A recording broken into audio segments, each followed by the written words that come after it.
ورحمۃ اللہ وبرکاتہ نحمده ونصلی علی رسول الکریم اما بعد فاعوذ باللہ من الشیطان الرجیم بسم اللہ الرحمن الرحیم۔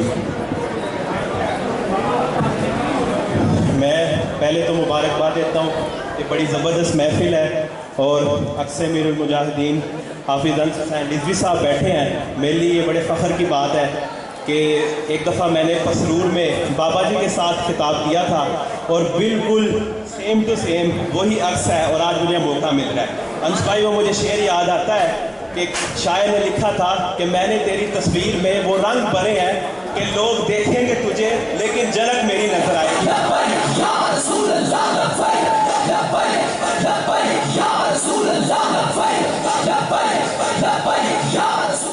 میں نے کہا کہ آج بابا جی کیا بات میں نے کہا بابا جی سامنے تو نہیں ہے لیکن جھلک انہی کے سامنے بیٹھی ہوئی ہے ماشاءاللہ۔ بابا جی نے وہ رنگ بھر دی ہے کہ بات بابا جی بھی کرتے تھے اور یورپ کے کفر کو تکلیف ہوتی تھی، لیکن اگر بات انس حسین رضوی کرے یا حافظ صاحب حسین رضوی کرے تو بات ایک ہی ہے، کیونکہ بابا جی نے جھلک وہ بھر دیا۔ اب اعلیٰ حضرت کیا فرماتے ہیں؟ اب میں ادھر آیا تو میں نے عجیب بحث سنی بڑے جو ہے دوسرے پارٹیز کے ممبر کے کہ لبیک والے لبیک یا رسول اللہ اس طرح نعرہ کیوں لگاتے ہیں؟ میں کہا میں تجھے بتاتا ہوں کیوں لگاتے ہیں۔ تو کہتا ہے میں کہتا ہوں کہ ہمیں حضور نظر آتے ہیں تو ہم لبیک یا رسول اللہ کہتے ہیں، ہم حاضر ہیں۔ کیوں؟ اب آقا صلی اللہ علیہ وسلم رستے میں ہے، اب رستے میں ابو لہب جاتا ہے، فرماتے ہیں اے محمد تو اللہ کا نبی ہے لیکن تم حسین نہیں ہو۔ رسول اللہ فرماتے ہیں صدقتا تو سچا ہے۔ اب قریب صحابی رسول کھڑے ہیں، وہ کہتے ہیں یا رسول اللہ سبحانہ وتعالیٰ نے آپ کو سب سے حسین بنایا ہے لیکن آپ نے کیوں کہا ابو لہب کو کہ تو سچا ہے؟ رسول پاک فرماتے ہیں اے عقل کے اندھو، یہ جو ہے ابو لہب عقل سے اندھا ہو چکا ہے، میں آئینہ ہوں، جو مجھے دیکھتا ہے در حقیقت وہ اپنے آپ کو خود میں دیکھتا ہے۔ میں نے کہا لبیک والے لبیک یا رسول اللہ نعرہ کیوں لگاتے ہیں؟ میں نے کہا کہ تیرا گرو ابو لہب اس کو جو ہے رسول اللہ نے اپنا دیدار نہیں کروایا تو تم چیلے جو گلی کے مینڈک ہو ان کا رسول اللہ اپنا دیدار کیوں کروائے؟ لبیک والے اس وجہ سے نعرے لگاتے ہیں کہ انہیں رسول اللہ نظر آتے ہیں اور جب وہ دیکھتے ہیں کہتے ہیں لبیک یا رسول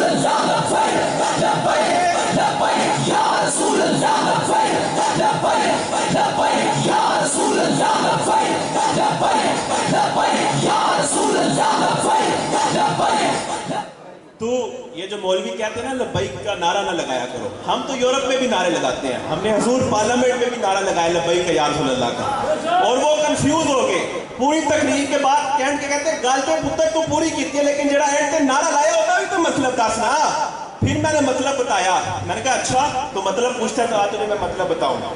اب یہ جو آج کا مولوی بڑے آپ قرآن اٹھا کر دیکھیں جہاں پر یہ ذکر ہوتا ہے نا کہ اگر تم مشرک ہو، اللہ صاحب یہ بھی کہتا ہے میں تم سے شعور نہیں چھینوں گا، لیکن جہاں پر حضور کی گستاخی کا ذکر ہوتا ہے اللہ صاحب کہتا ہے تو گستاخی کرے گا تیرے اعمال بھی ضائع ہوں گے حضور کی، اگر تو گستاخی کرے گا تو شعور تک نہیں ہوگا۔ میں نے کہا جو لوگ یہ کہتے ہیں کہ دنیا میں صرف اللہ کی محبت کی بات کرو حضور کی محبت کی بات نہ کرو، میں نے کہا اے عقل کے اندھو اس دنیا میں رسول اللہ اور محبت الہی میں حد امتیاز طے کرنے والوں تو جبے پہنے گا، تو شیخ الحدیث ہوگا، تو بڑا محدث ہوگا، بڑے فخر سے اٹھے گا قیامت والے دن۔ میں تو محبت الہی میں لبیک یا رسول اللہ نعرہ نہیں تھا لگاتا، میں تو انہیں حاضر و ناظر نہیں تھا مانتا۔ جب تو قیامت میں جائے گا سامنے اللہ کی ذات کھڑی ہوگی پوچھے گی بتا نا لبیک والے نعرہ کیوں لگاتے تھے؟ لبیک والے کہیں گے ہمیں حضور نظر آتے تھے اور پھر ہم نے نعرہ لگایا۔ وہ اعلیٰ حضرت کہتے ہیں نا پائے طوبیٰ پل سے گزریں گے تیری آواز پر، رب سلم کی صدا پر اجلاتے جائیں گے۔ اب میں نے کہا کہ آج اعلیٰ حضرت سامنے ہوتے تو کیا کہتے؟ وہ یہ کہتے رب سلیم کی صدا پر لبیک والے لبیک کہتے بجلاتے جائیں گے۔ لبیک یا رسول اللہ لبیک لبیک یا رسول اللہ لبیک لبیک یا رسول اللہ لبیک لبیک لبیک یا رسول اللہ لبیک لبیک لبیک یا رسول اللہ لبیک۔ میں اس کے بعد سے میرے مجاہدین کو مائک دوں گا، آخری بات کرتا چلوں گا کہ آج کی دنیا میں نا ہم جو ہے آپ دیکھیں سب سے بڑا جو دربار تھا نا وہ مدینہ میں تھا، امام حسین علیہ السلام کا اور امام حسن علیہ السلام کا، لیکن انہوں نے یزید کے خلاف جہاد کیا۔ اگر آج ہمارے ملک میں یہ جتنے بھی یزید بیٹھے ہیں ان کے خلاف آپ نے جہاد کرنا ہے، کن کی قیادت میں؟ علامہ سعد حسین ندوی کی قیادت میں اور اکثر میرے مجاہدین کی قیادت میں۔ اگر آپ ان کے ساتھ جڑ جائیں گے تو انشاءاللہ آپ ہر میدان میں کامیاب ہوں گے۔ میں آپ کو یہ گارنٹی سے بات دیتا ہوں کہ یورپ میں اگر کوئی شخص ڈرتا ہے نا تو وہ طریق لبیک پاکستان سے گستاخ کرتا ہے، اس بات کی میں گارنٹی دیتا ہوں۔ وہ ایک استاد تھا تو اس نے اپنے شاگرد کو کہا کہ فلاں کمرے میں ایک شیشہ پڑا ہے، تو اس شخص کو ایک شیشہ ایک چیزیں دو نظر آتی تھی۔ جب وہ کمرے میں گیا تو اس نے دیکھا کہ کمرے میں دو ہی شیشے پڑے ہیں۔ استاد صاحب کے پاس کہ استاد صاحب آپ نے تو کہا تھا ایک شیشہ لے کے آنا، یہاں تو دو پڑے ہیں۔